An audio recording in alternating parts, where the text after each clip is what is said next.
Now, Bob, none of that matters, though, that the banks have engineered this collapse. They're having continuity of agenda, global coordination. They admit they engineered it in their white papers. None of that matters because the head of the CIA, Panetta, says Al-Qaeda wants to hit Europe and the U.S., and they're doing everything they can to keep us safe. And Al-Qaeda, may be involved in this new worm, even though Israel basically admits they did it. They need to take over the internet, shut down free speech to protect us from the government's own worm. And here's Fox News. U.S. official bin Laden believed to be involved in European plot. He's back after 9 years. We better give up all of our rights, Bob, or bin Laden's going to get us. It doesn't matter if 95% of all the Homeland Security training's to go after gun-owning Americans. No. Give your rights up. It's for bin Laden. Bob, I'm so scared right now.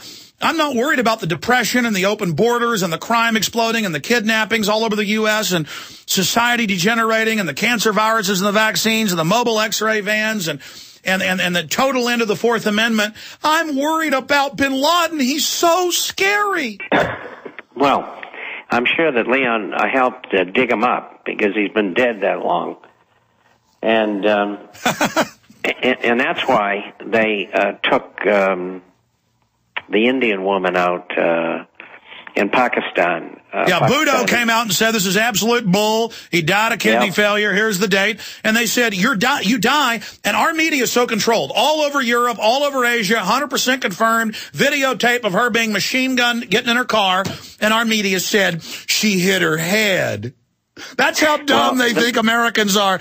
And then they said, Al-Qaeda killed her. But I've had the former head of Pakistani intelligence on.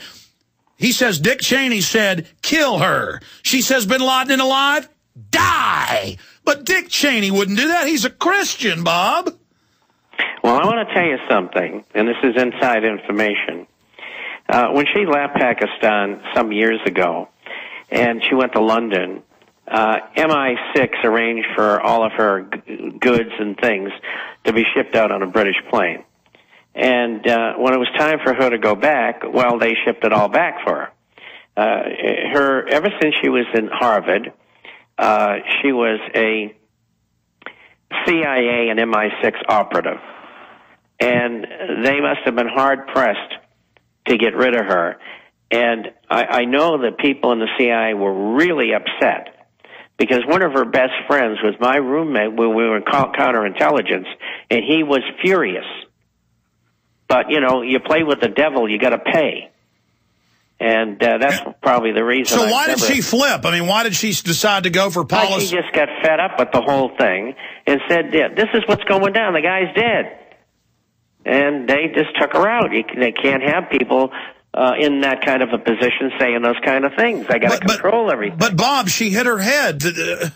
Fox News said she hit her head. She just fell down. She wasn't assassinated. Well, she certainly wasn't an alcoholic because she didn't drink. I know a great deal about the woman. No, she hit her head.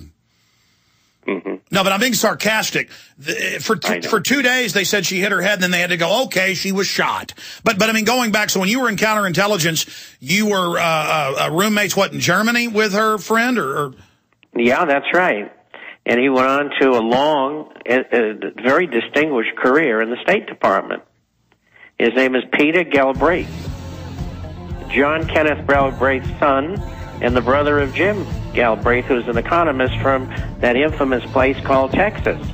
Tell you what, Bob, when we come back, instead of me making jokes about this, recap the full story for folks that want to hear about this. Give us any more intel on Miss Bhutto. Again, folks, they think you're so stupid, they tell you to run X-ray machines without protection. They tell you DU isn't bad for you. And they tell you Bhutto hit her head. Hit her little head.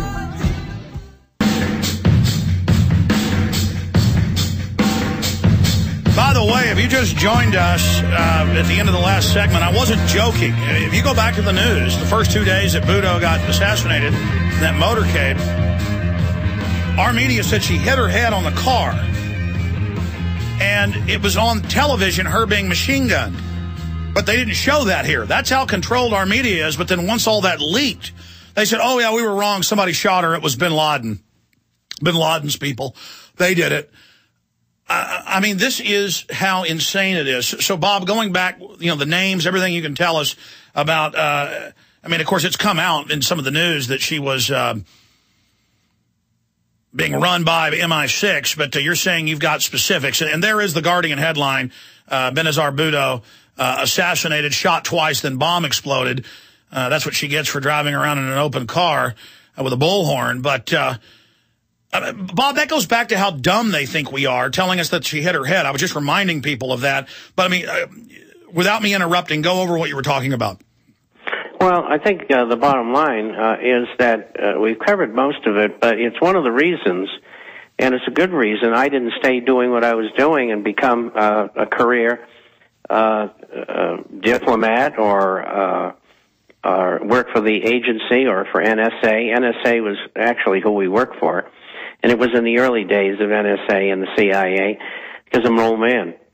But the things that I learned, I mean, turned me upside down, and I was a street smart kid with a very high IQ. And so I knew that I just couldn't engage in that.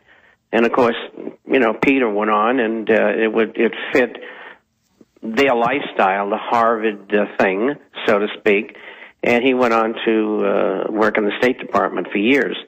And I've been on programs when people from the State Department will either call in or email in and tell me, yeah, everything you say is true. And I say, how do you know? And they said, well, Peter was my boss for about 25 years.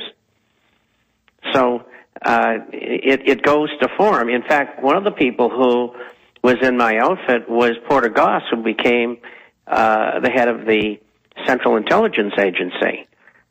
And I was better at my job than he was.